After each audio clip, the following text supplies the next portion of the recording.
데살로니가 교회를 어렵게 한 무리들이 있습니다. 첫째는 핍박하는 자입니다. 그래서 교회 밖의 사람들이죠. 두 번째는 거짓 교사입니다. 주의 날이 이르렀다고 자꾸 가르치는 겁니다. 그 증거로 이들은 핍박을 제시한 겁니다. 이 핍박이 많은 거 보면 이제 마지막 때가 이르렀다. 그래서 교인들에게 자꾸 혼돈과 혼란을 주는 자들, 그런 엉뚱한 걸 가르치는 자들이 교회를 어지럽게 하고 있고요. 또 한 가지는 교회 안에 있는 사람들인데요. 규모 없이 행하는 자입니다. 그래서 이제 오늘은 이제 규모 없는 자들에 대해서 우리가 어떻게 해야 되는가 이제 잘 말씀드리겠습니다. 11절 우리가 들은즉 너희 가운데 규모 없이 행하여 도무지 일하지 아니하고 일만 만드는 자들이 있다니. 이 규모 없다는 말은 빈들거리는 사람, 게으른 사람, 시간이 남는 사람. 근데 도무지 일 안 한다는 말은 뭐죠? 일할 수 있는데 일 안 한다는 겁니다. 이 도무지란 말이 중요합니다. 사도 바울이 일하라고 그렇게 강조했는데도 아직도 일하지 않고 있습니다. 그래서 이 도무지란 말이 나온 겁니다. 이 지금 처음 하는 말이 아닙니다. 알아들을 수 있도록 충분히 이야기했는데도 도무지 일하지 않습니다. 그리고 일만 만드는 자입니다. 여기 간섭 저기 간섭 그래가지고 잘하고 있는 사람들 힘들게 만들고 그 문제 해결한다고 에너지 나가게 만들고 우리 그런 경우 많거든요.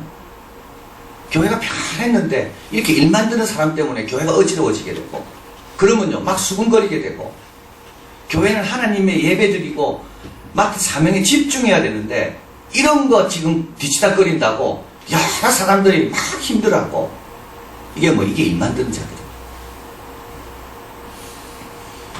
그리고 교회 이미지에 안 좋은 상처를 줍니다. 교회 이미지에 상처를 줍니다. 아니 교회 다닌다 하더만은 저렇게 빈둥빈둥 거리면서 일도 안 하고 일만 만들고 저런 사람이 교회 저렇게 많은가? 그러면 이방인들이 교회를 볼 때 어떻게 보겠습니까? 교회도 덕이 안 돼요. 전도에도 덕이 안 돼요. 이런 사람은. 사도 바울도 힘들어요. 한 번 말해가 들으면 사도 바울이 얼마나 좋겠습니까? 다른 일을 할 수 있는데. 그러니까 이 사람은 계속 이 사람을 위해서 신경 써야 되니까 사도 바울에도 덕이 안 돼요. 규모 없이 행하는 이유가 있습니다. 영적인 뜻을 잘 몰라서 그래서 예를 들면 이제 영적인 권세를 가졌습니다. 그래서 중요한 일을 합니다. 그러면 이걸 권리로 알고 나를 섬겨라 이런 뜻입니다. 이 일 안 하는 거고 또 마지막 때가 되었다고 착각해가지고 주의 날이 이르렀다고 시동심하거나 마음의 안정을 갖지 못하고 뭘 이렇게 차분하게 일 못하고 이런 영향력 때문에 이런 영향을 받아서 이제 규모 없는 자들이 이제 나왔다는 겁니다. 자, 그럼 어떻게 해야 되는가? 그래서 일반적으로 규모 없는 자들도 있지만 그래도 순종하는 교인들이 많이 있거든요. 그래서 먼저 순종하는 교인들이 이렇게 말합니다. 형제들아, 6절이죠. 주 예수 그리스도 이름으로 너희를 명하노니 규모 없이 행하고 우리에게 받은 유전대로 이 말은 사도 바울이 여러 번 이야기했는데도 안 지키는 겁니다. 행하지 않는 모든 형제에게서 떠나라. 여기 모든이란 말이 아주 중요합니다. 내 친척이고 내 가까운 사람이고 나에게 잘해준 사람이라 할지라도 뭐라고요? 떠나라. 명하는 겁니다. 규모 없이 행하고 우리에게 받은 유전대로 행하지 않은 그런 사람은 누구든지 거기에서 떠나라. 같이 있지 마라. 어울리지 마라. 섞이지 마라. 그런 사람과 교제도 하지 말고 그런 사람 주위에 있지 마라. 너도 영향받고 어떻게 돼요? 규모 없이 행하는 것만 영향받는 게 아닙니다. 하나님 말씀을 우습게 여기는 것도 영향받습니다. 사도 바울이 여러 번 이야기도 안 지키잖아요. 근데도 교회 가니까 사람들이 자기 주위에 막 있고 그러면요 그게 뭐가 됩니까? 그게 그냥 교인들이 좀 분별력이 있어야 되는 거예요. 떠나라 그래서 떠나라. 그런 사람에게는 가까이 하지 마라. 떠나라. 그러나 이거는 차별하지 말고 편파적이 되지 말고 의도적으로 말씀과 권면을 무시하는 것은 떠나라. 그리고 좋은 본을 보라고 이야기합니다. 어떻게 우리를 본받아야 할 것을 우리에게 누구에게든지 양식을 값없이 먹지 않고 오직 수고하고 애써 주야로 일했다. 우리는 이는 너희에게 아무에게도 누를 끼치지 않으려 합니다. 이 말은 이제 당시 순회 전도자들이 있었는데 이 순회 전도자들은 전도한다는 명목으로 많은 사람에게 피해를 끼쳤습니다. 그래서 사도 바울은 그걸 알아서 자기도 전도자지만 나는 내가 벌어서 이래서 교인들에게 되도록이면 누를 끼치지 않는다. 그런 나를 본받아라는 겁니다. 수고하고 애써서 내 것은 내가 먹는, 내 먹을 것은 내가 수고하는 것을 본받아라. 참 이게 중요하죠. 사람의 관대함을 의지하지 마라. 참 중요한 말이에요. 누가 안 해준다고 자꾸 뭐 사랑 없다 그런 말 하지 말라는 거예요. 자꾸 남의 관대함을 갖고 네가 자꾸 뭘 의지하고 그게 안 되면 네가 섭섭하고 그러지 말라는 거예요. 너 거는 네가 챙겨라. 남의 관대함을 자꾸 신경 쓰지 말라는 거예요.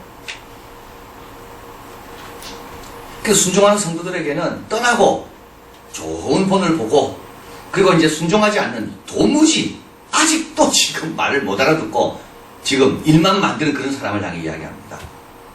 사도 바울은 지금 3번 명령했다고 말합니다. 10절 우리가 너와 함께 있을 때 너희에게 명했다. 내가 간단하게 쉽게 이야기한 것도 아니고 어떻게 했다고요? 분명하게 알아듣도록 명령했다라고 이야기합니다. 내가 분명히 명령했다.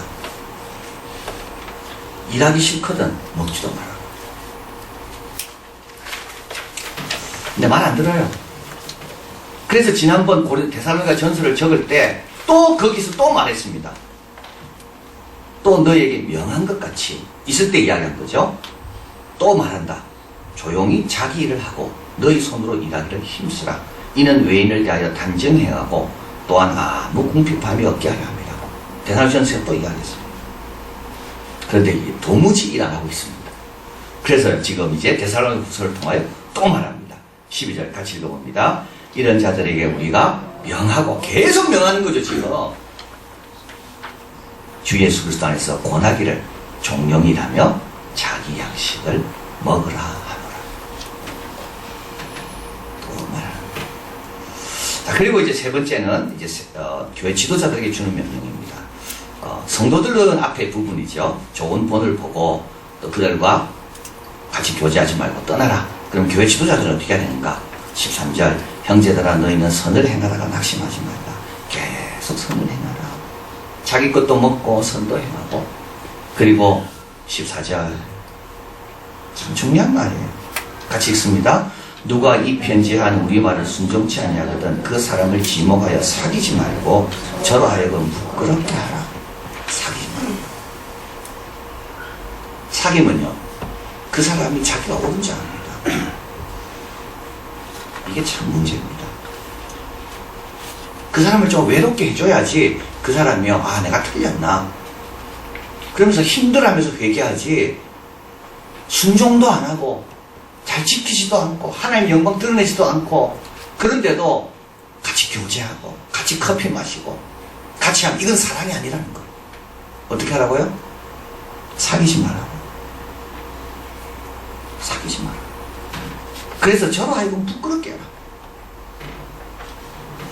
그래서 내가 참 이러면 안 되겠구나. 내가 좀 빨리 바꿔야 되겠다. 이런 생각이 들도록.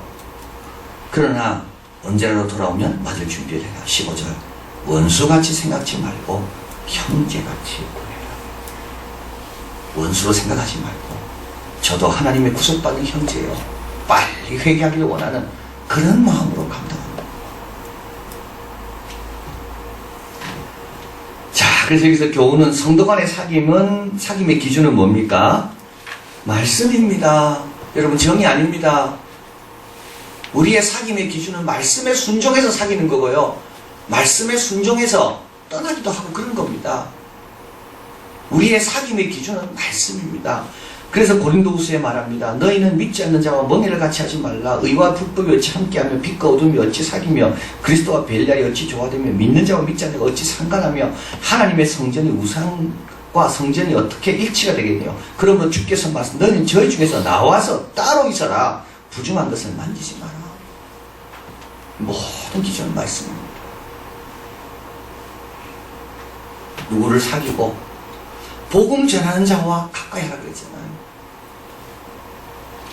복음을 전하는 자를 위해서는 내가 부지런히 찾아 만나는 오네시보로처럼 그런 사람과 사귀는 거지.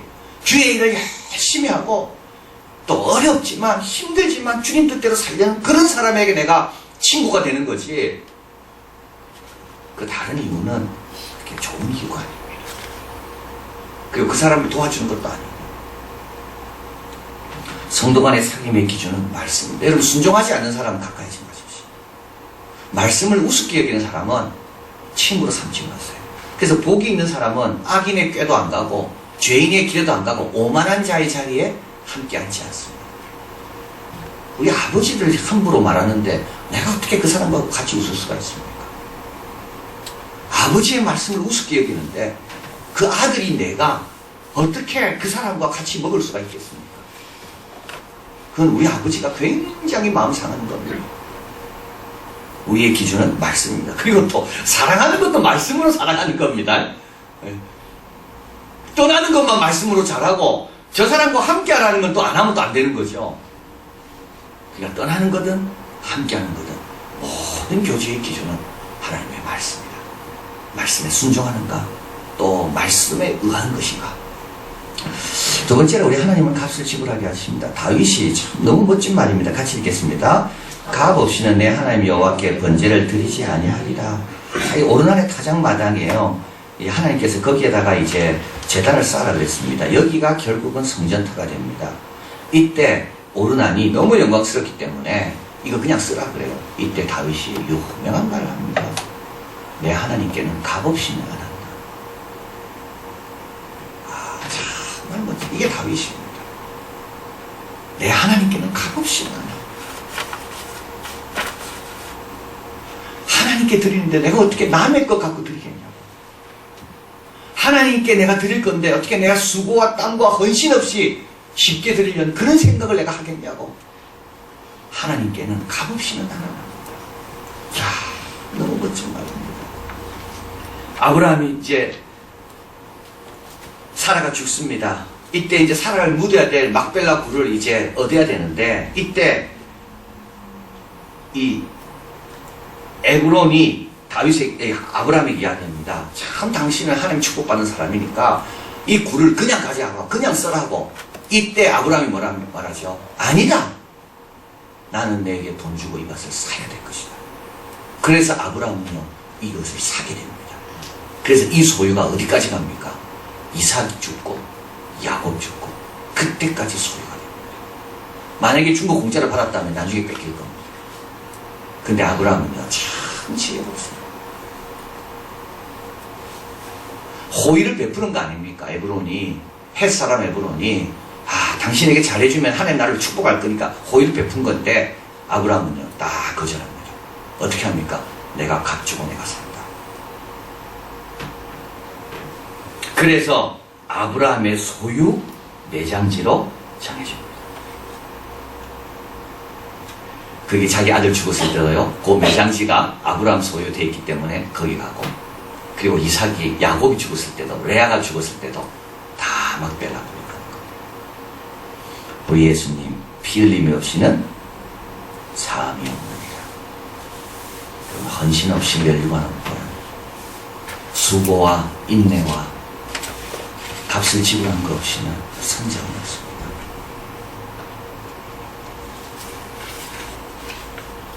어저께 우리 춘천에서 목사님 오셔가지고 자기는 수영을 한다고 해요.